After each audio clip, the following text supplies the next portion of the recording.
하나님의 큰 은혜가 여러분과 함께 하기를 바랍니다.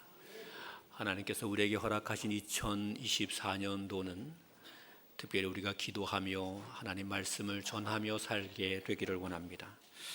우리 한번 따라 하겠습니다. 감사함으로 깨어 있으라. 다시 한번 합니다. 감사함으로 깨어 있으라. 한 해 동안의 이 말씀을 우리 마음에 딱 간직하고 우리의 믿음을 잘 이어갈 수 있으면 좋겠습니다. 골로새서의 성경은 사도 바울이 골로새 지방에 있는 교회들에게 보낸 편지의 내용입니다. 골로새 지방은 조금 특별한 곳이었습니다. 이단적 가르침과 토착 신앙이 가득해서 신앙의 변질과 왜곡이 많이 일어난 곳이었습니다. 사도 바울은 이와 같은 교회에 대하여 편지하면서 이렇게 이야기합니다. 기도를 계속하라, 이렇게 말씀하고 있습니다. 혼탁한 가운데 승리하게 되는 길, 여러 가지 이단과 사설이 가득한 곳에서 믿음을 지켜나갈 수 있는 길, 그것은 기도함에 있기 때문이다, 이렇게 말씀하는 것이지요. 저는 우리 교회와 성도들이 이 한 해를 지나는 동안에 하나님 앞에 많은 기도의 삶을 살아가게 되기를 바랍니다. 이 기도를 계속하라는 말을 영어 성경을 통해 보니까 기도에 전념하라 또는 기도에 헌신하라, 그런 의미를 담고 있고, 헬라 원문 성경에서 기록되어 있는 이 단어를 살펴보니까 기도를 중단하지 말고 끊임없이 이어가라 하는 그런 말씀입니다. 기도를 방해하는 수많은 일들이 있게 되지만 그런 것들 때문에 흔들리지 말고 기도를 계속해야 될 것이고, 기도하게 될 때 그 기도에 집중해 갈 수 있어야 하고 그 기도에 온전히 헌신될 수 있어야 한다는 것이지요. 그렇게 될 때 우리가 그 기도를 통해서 영적 승리를 이루어 갈 수 있는 겁니다. 교회는 어떤 곳입니까? 교회는 하나님께 기도하는 곳입니다. 교회를 달리 설명하면 안 됩니다. 교회는 하나님께 기도하는 곳이지요. 예수 그리스도께서도 친히 말씀하셨습니다. 내 집은 만민이 기도하는 집이다. 그래서 교회는 언제나 기도하는 곳이어야 합니다. 사람들이 이렇게 이야기하죠. 교회를 잘 건축해라, 그래야 교회가 부흥된다, 그렇게 말합니다. 교회 성장학을 연구하는 분들이 말하고 있는 것이 그런 것입니다. 교회는 주차장이 잘 완비되어야 되고, 목사가 실력이 있는 사람이어야 되고, 교회 시스템이 현대화되어 있어야 된다. 그러면 교회가 부흥할 수 있다, 이렇게 말하죠.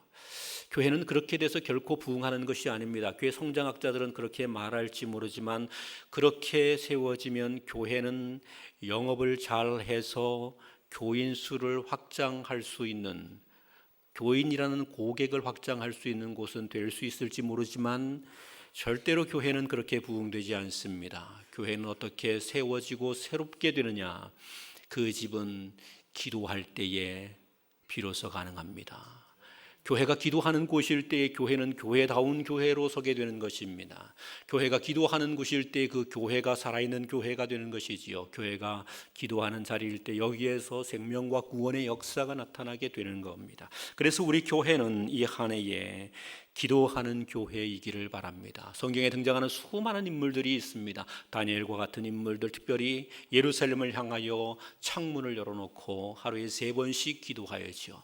아마도 그분은 성전을 가까이에 살았다면 하루에 3번씩 성전에 올라가서 기도했을 것입니다. 그리고 그 기도하는 것을 그는 쉬지 않았을 것입니다. 어떤 어려움이 있어도 그는 그 기도를 중단하지 않았을 것입니다. 바벨론 땅에 살면서도 그는 예루살렘을 향하여 창문을 만들어 놓고 그것을 열어놓고 하나님 앞에 3번씩 계속 기도했습니다. 하나님께 기도하게 될 때 그것은 사자의 밥이 될 수 있다는 무서운 왕의 칙령이 내려지게 됐는데, 그럼에도 불구하고 그 왕의 칙령이 그의 기도를 방해하지 못했습니다. 그는 기도에 계속하는 자가 되었습니다. 그리고 그는 승리하는 사람이 되었습니다. 우리 교회는 그런 곳이 되어야 합니다. 끊임없이 하나님께 기도하는 곳이 되어야 합니다. 매번 교회에 본당을 올라와 보면 느끼는 생각입니다. 본당은 비어 있는데, 이렇게 좋은 의자를 만들어 뒀는데 매일매일 비어져 있습니다. 좋은 의자를 만들어 놨는데, 좋은 시설을 만들어 놨는데 본당은 매일매일 빈 공간입니다. 어느 누구도 본당 안에 들어오지 않습니다. 이 예배 시간에 들어와 있는 사람은 극히 일부분, 간혹 한두 분 와서 기도하는 것이 전부입니다. 마포중앙교회에 속한 많은 성도들이 있는데 그 많은 성도들은 어디에서 무엇을 하고 있는지 이곳이 기도하는 곳이 되어 있지 않는다는 사실이죠. 한국교회가 부흥할 무렵에 교회는 기도하는 교회였습니다. 교회의 기도의 불이 꺼지면 안 된다고 해서 우리 신앙의 선배들은 매일 밤을 새워가면서 교회에서 기도하는 사람들이 있었습니다. 기도하는 사람이 없어지게 되면 그러면 내가 밤을 새워야지 하면서 자원하여서 교회에서 기도하는 사람들이 있었지요. 그리고 그 무렵에 한국 교회는 영향력이 있는 교회로 우뚝 설 수 있었고 한국 사회를 지도할 수 있었고 한국 사회의 거룩한 복을 나타낼 수 있는 교회가 되었습니다. 그런데 교회가 기도의 불을 끄기 시작하게 됐더니 성도들조차 기도할 줄 모르는 사람이 되고 교회는 거룩한 영향력은 그만두고 세상으로부터 비난과 조롱을 받는 곳이 되어버리고 만 것이지요. 왜 그렇습니까? 본질을 잃어버렸기 때문에 그렇습니다. 교회의 본질은 기도하는 곳에 있습니다. 2024년은 기도하는 원년이기를 바랍니다. 우리 교회 모두가 다 기도하는 일에 열중할 수 있게 되기를 바랍니다. 기도에 집중하게 되기를 바라고 우리의 환경이 어떻게 된다 할지라도 우리가 하나님께 기도하는 것이 방해되지 않게 해야 할 것입니다. 여러분이 매일 교회에 올라와서 기도하면 좋겠습니다. 출근하면서 또는 퇴근하면서 교회를 방문하여 기도했으면 좋겠습니다. 시간이 있으면 교회에 올라와서 기도하고 가셨으면 좋겠습니다. 늦은 밤이어서 교회 문에 닫혀 있게 되면 교회 정문 앞에서 교회 문을 붙들고라도 주여 우리의 기도를 들어주시라고 그러면서 하나님께 기도할 수 있게 되기를 바랍니다. 그렇게 될 때 교회는 찬란하게 빛나는 교회가 되는 것입니다. 영적인 능력이 있는 교회가 되는 것입니다. 진짜 교회가 되는 것입니다. 세상에 거룩한 영향력을 끼칠 수 있는 교회가 되는 것입니다. 이 교회가 복의 통로가 되는 것입니다. 저는 우리 교회가 이 한 해 동안에 이렇게 기도에 힘쓰고 계속할 수 있게 되기를 바랍니다. 본문은 계속 설명하면서 이렇게 말합니다. 기도를 계속하라 말씀하시고 난 다음에 2절 하반절에서 기도에 감사함으로 깨어있으라고 설명하지요. 기도를 계속하라는 말은 기도를 쉬지 말라는 이야기일 것입니다. 그런데 감사함으로 깨어있으라는 말은 쉬지 말라는 말이죠. 졸지 말라는 말입니다. 계속해서 기도하라는 것이지요. 계속해서 기도하는데 그 기도가 감사가 되어야 한다는 말씀입니다. 우리는 기도하라 이렇게 이야기하면 무엇을 기도할 것인가를 생각합니다. 기도하라 그러면 기도할 것이 5분에 기도할 것도 없다고 생각을 하죠. 아니 5분만 기도하고 나면 좀이 쑤십니다. 저도 그렇습니다. 여러분만 그런 것이 아니고요. 저도 5분 앉아서 5분간 기도하고 나면 그 다음에 좀이 쑤시기 시작합니다. 사실이 그렇습니다. 기도할 내용이 무엇인가를 찾아서 그것을 탐구하는 쪽으로 기도를 하게 되면 5분도 긴 시간입니다. 우리가 기도할 수 있는 것이 무엇이겠습니까? 하나님, 내가 영적으로 잘 성장하게 되기를 바랍니다. 하나님, 내가 평안하게 살 수 있기를 바랍니다. 직장과 직장의 복을 주십시오. 내 생업에 복을 주십시오. 하나님, 내가 건강하기를 바랍니다. 건강에 복을 주십시오. 내 자녀들이 형통하게 되기를 바랍니다. 앞으로 계획이 있는데 그 계획이 막히지 않게 되기를 바랍니다. 교회가 부흥하게 되기를 바랍니다. 교회 안에 각 부서들이 하나님 앞에 거룩한 뜻을 이루게 되기를 바랍니다. 세계와 열방이 복을 받게 되기를 바랍니다. 나라와 민족의 구원과 은혜를 누리게 되기를 바랍니다. 그러면 더 기도할 것 있습니까? 제가 다 한 것 같습니다. 금방. 그러면 이게 10분도 안 걸리고 5분도 안 걸립니다. 금방 다 끝납니다. 그리고 난 다음에 또 기도를 하려고 하면 답답한 거죠. 아까 했는데 뭘 또 할 것이 있느냐 그렇게 생각하죠. 지금 내가 기도한다고 열거했던 것은요 기도가 아닙니다. 이것은 우리가 갖고 있는 고민과 염려를 그냥 하나님께 말한 것에 불과합니다. 기도를 한다고 말하면서 우리는 무엇에 집중하고 있는가 하면 우리의 고민에 집중하고 있습니다. 우리의 문제에 집중하고 있습니다. 우리의 삶에 집중하고 있습니다. 그러면서 우리의 삶을 향하여 이야기하는 거죠. 우리가 지금 이렇고 우리 민족이 어떻고 우리나라 정치가 어떻고 경제가 어떻고 이러면서 우리가 지금 바라보고 있는 것은 그저 우리가 살아가는 삶에 대한 염려와 고민과 문제라고 여기는 그런 것들만 바라보고 있는 것입니다. 그렇게 되면 그 다음에 나타나는 이야기는 무엇이냐면 이런 겁니다. 왜 우리는 이 모양 모양이 이 꼴이야 라고 나타나게 되어 있는 거죠. 내가 예수를 믿고 살아가는데 왜 나는 가난하고 나는 왜 이 모양이 이 꼴이야? 내가 교회에 맨날 헌신하며 살아가는데 왜 나는 내 문제는 매번 이렇게 복잡하게 꼬여 있는 거야? 이렇게 되죠. 그렇게 되면 원망하는 겁니다. 많은 기도가 그래서 원망으로 점철될 때가 있습니다. 원망으로 점철됩니다. 많은 기도가 그 원망을 하나님 앞에 쏟아놓고 그리고 시간을 지나놓고 보니까 무슨 뭐 이루어진 것은 아무것도 없지요. 그러니까 이렇게 말하는 겁니다. 기도는 해봐야 별로 응답도 없는 것이다. 그렇게 생각을 합니다. 그래서 원망의 기도는 대개는 그 다음에 의심으로 연결되지요. 원망과 의심으로 드리는 기도는 응답되지 않음을 야고보서를 통해서 주님께서는 우리에게 가르쳐 주십니다. 기도는요, 우리가 생각하고 있는 염려거리, 우리가 앞으로 나가야 될 뭐 꿈에 대한 이야기, 그런 것들을 말하는 것이 기도가 아닙니다. 기도는 감사함으로 하는 것이라고 이야기했습니다. 감사가 있는 겁니다. 감사가 있는 것이 기도입니다. 감사가 있다는 이 이야기는 이런 말씀입니다. 기도는 우리가 살아가는 삶에 대한 문제에 대하여 집중하는 것이 아니라 우리 하나님께 집중하는 것이다 하는 말씀입니다. 기도에 계속하라는 말씀, 기도에 집중하라는 이야기는 기도의 내용에 집중하라는, 기도해야 할 말이 무엇인가를 찾는 일에 집중하라는 말이 아니고 나의 기도를 들으시는 하나님께 집중하여 기도하라는 것이죠. 그래서 기도는 하나님을 구하고 하나님을 찾는 겁니다. 내가 하나님을 부르면서 그 하나님께 집중하는 것입니다. 내가 하나님의 보좌 앞에 서게 되는 것입니다. 내가 전능하신 하나님을 만나게 되는 현장입니다. 내가 하나님을 바라보는 겁니다.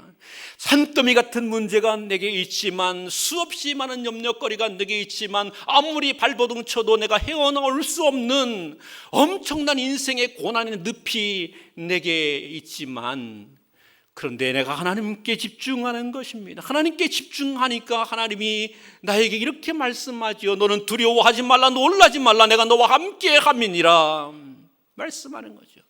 하나님께 집중하니까 이렇게 말하는 거죠. 나는 너의 하나님이라. 나는 너와 언제나 함께 했고 너를 인도했고 그리고 너를 향하여 복을 준비하고 그것을 허락하는 하나님이라. 너의 대적이 너의 앞길을 가로막고 있다 할지라도 나는 너의 하나님이라. 너의 대적을 물리치고 너의 삶에 승리를 주는 하나님이라.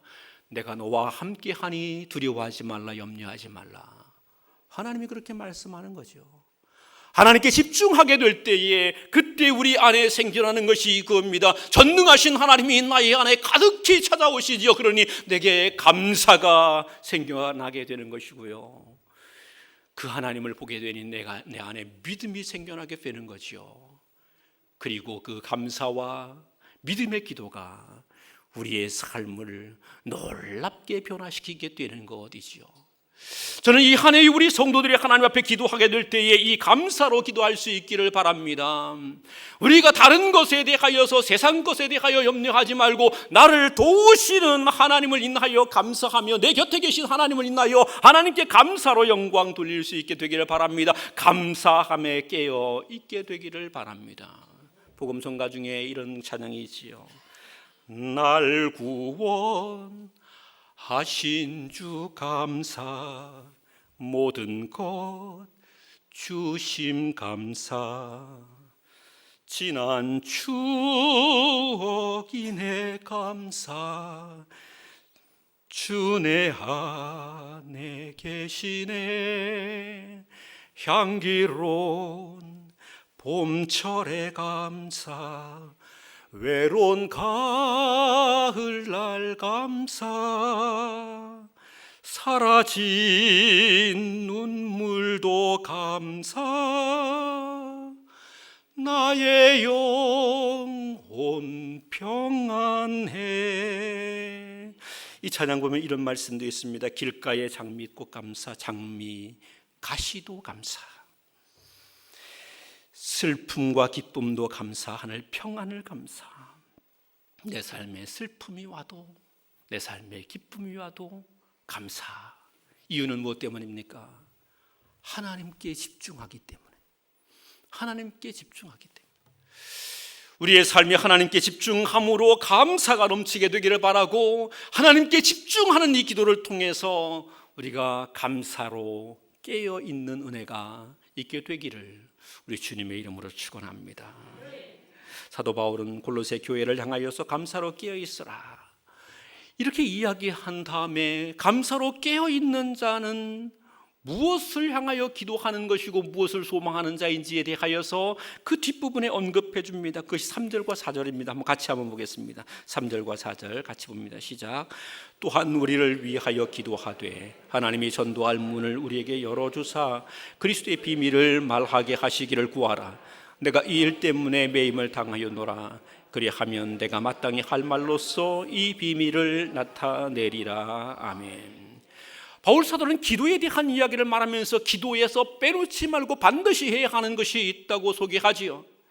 하나님께 집중하는 사람들은 하나님의 마음과 뜻이 어디 있는지 분명히 알게 될 것이고, 그 마음과 뜻을 따라서 구하게 되는데, 그것이 바로 하나님의 말씀 복음이 선포되고 증거되는 것이라는 사실입니다. 그래서 그것을 위하여 기도하는 자가 되라 이렇게 말하죠.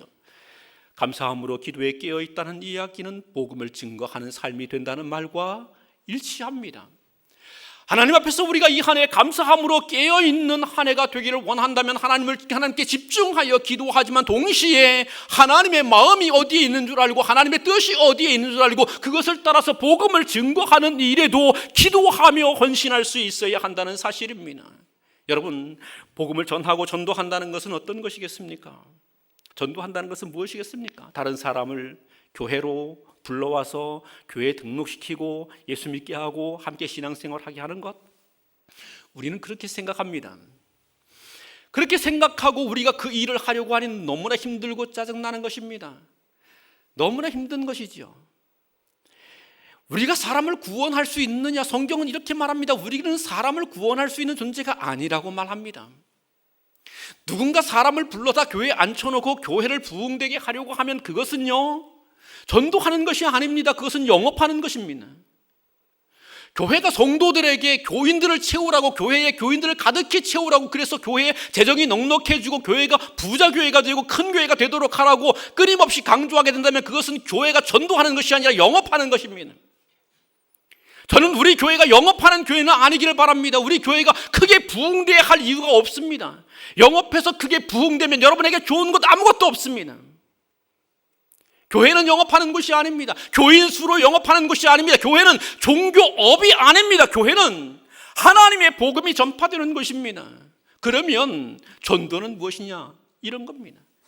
따라합시다. 내 마음에 그리스도의 사람을 품고 그를 위하여 기도하고 협력하는 것이다. 그게 전도입니다. 내 안에 내가 사랑하는 한 사람을 마음에 품고 그 영혼을 붙들고 그의 영혼이 하나님 앞에 돌아봐서 구원받게 되기를 위해서 뜨거운 마음으로, 간절한 마음으로 기도하고 그들에게 그리스도의 사랑을 나타내는 겁니다. 그리스도의 복음을 나타내는 것입니다. 그래서 교회는 감사함으로 깨어있어 기도하는 것이 필요합니다. 전도는요, 다른 것이 아닙니다. 영혼을 붙들고 기도하는 것입니다. 한 영혼을 내 마음에 품고 이 영혼이 구원받기를 위하여 기도하는 겁니다. 이것이 전도입니다. 전도는 나가서 복음을 전한다고 뭔가를 열심히 하고 사람들에게 우리 교회 오라고 열심히 이야기하고 그래서 교회를 가득히 채우는 것이 전도냐? 아니요. 그것만 하게 된다면 그건 영업입니다. 영업을 해서는 안 됩니다. 교회가 왜 영업을 합니까? 교회는 영혼을 구원하는 전도를 해야 합니다. 그것을 위해서 내 마음속에 내가 사랑하는 사람의 이름을 기억하고 그들의 영혼을 기억하고 간절하고 뜨거운 마음을 가지고 하나님께 부르짖고 기도하는 것이 우리에게 있어야 하는 겁니다. 이게 전도입니다. 2024년을 우리가 살아가면서 우리 교회가 해야 할 일이 그겁니다. 영혼을 가슴에 품는 겁니다. 그리고 그 영혼이 구원받기를 위해서 간절하게 하나님 앞에 부르짖고 기도하는 겁니다. 그렇게 감사로 깨어있는 것, 이것이 우리가 해야 할 일입니다. 하나님이 우리에게 주신 사명인 것입니다. 교육자 회의를 하면서 제가 이렇게 이야기했습니다. 우리 교육자들은 전도 대상자라고 부르지 말고 VIP라고 해라 그랬습니다. VIP는 어떤 사람이죠? 누군가 그러더라고요. Very impossible people, 그렇게 말하더라고요. 아무리 전도해도 이 인간은 절대로 불가능해. Very impossible people 그러더라고요. Impossible이 아니고 important, 매우 중요한 사람, 나에게 가장 귀중한 사람. 우리에게 가장 귀중한 사람을 우리의 영혼, 우리 가슴의 영혼을 품어야 합니다. 나에게 귀중한 사람을 내 가슴에 품어야 합니다. 내가 사랑하는 부모님들, 내 사랑하는 남편, 자녀들, 그들의 영혼을 내 가슴에 품지 않고 그들의 영혼이 하나님 앞에 구원받고 하나님의 은혜와 복을 누리기를 위해서 간절한 마음으로 기도하지 않으면 전도가 안 되는 것입니다. 전도가 안 되는 겁니다. 뜨겁고 간절한 마음으로 그 사람의 이름을 내 마음에, 내 영혼에 깊이 새겨야 합니다. 그리고 하나님께 이렇게 기도하는 거죠. 하나님, 내가 내 사랑하는 누구의 이름을 내 마음에 새겼습니다. 하나님, 이 사람의 이름이 하나님의 생명책에 기록되기를 바랍니다. 내가 영혼, 이 영혼을 내 가슴에 새기고 내가 하나님께 기도하는데 하나님께서 이 영혼을 하나님의 생명책에 기록해 주십시오. 이 영혼이 하나님 앞에 돌아와 구원받을 수 있게 해 주십시오. 그리고 기도하라는 거예요. 사도 바울은 이랬습니다. 4절에 그리하면 내가 마땅히 할 말로서 이 비밀을 나타내리라. 이 말은 무엇입니까? 영혼 구원의 역사가 일어나게 된다는 말이죠. 내가 마땅히 할 말로서 이 비밀을 나타내리라. 이 복음을 나타내리라. 복음을 나타내서 복음으로 말미암은 생명의 구원의 역사를 보게 된다는 이야기인 겁니다. 사랑하는 성도 여러분, 2024년이 한 해를 지나면서 오늘 결단합시다. 나는 하나님의 성전에서 어떻게 기도하겠는지, 다니엘처럼 하루에 3번씩 기도하겠는지, 하루에 3번 어렵지만 하나님의 성전에 올라와 하루에 1번이라도 기도하겠는지 한번 마음의 결단을 가집시다. 그리고 또 하나 결단합시다. 이 한 해를 지나는 동안에 내 이 기도 가운데 온전히 하나님께만 집중할 뿐만 아니라 하나님께서 구원하기를 원하는 그 영혼, 나에게 있어서 매우 중요한 VIP, 이 영혼을 내 가슴에 품고 이를 위해서 기도하고 그에게 복음을 전하는 일에 감사로 계속하는 한 해가 될 수 있기를 결단했으면 좋겠습니다. 우리 교회가 이와 같은 모습으로 헌신하게 되면 하나님은 우리 교회를 복되게 하실 것이라고 믿습니다. 그뿐만 아니라 하나님께서 우리를 통하여 하나님의 구원의 역사를 펼쳐가시고 그 구원의 은혜와 영광과 기쁨을 저와 여러분의 삶에 충만하게 하실 것이라고 믿습니다. 2024년은 이런 기적을 바라보는 복된 한 해가 되기를 우리 주님의 이름으로 축원합니다.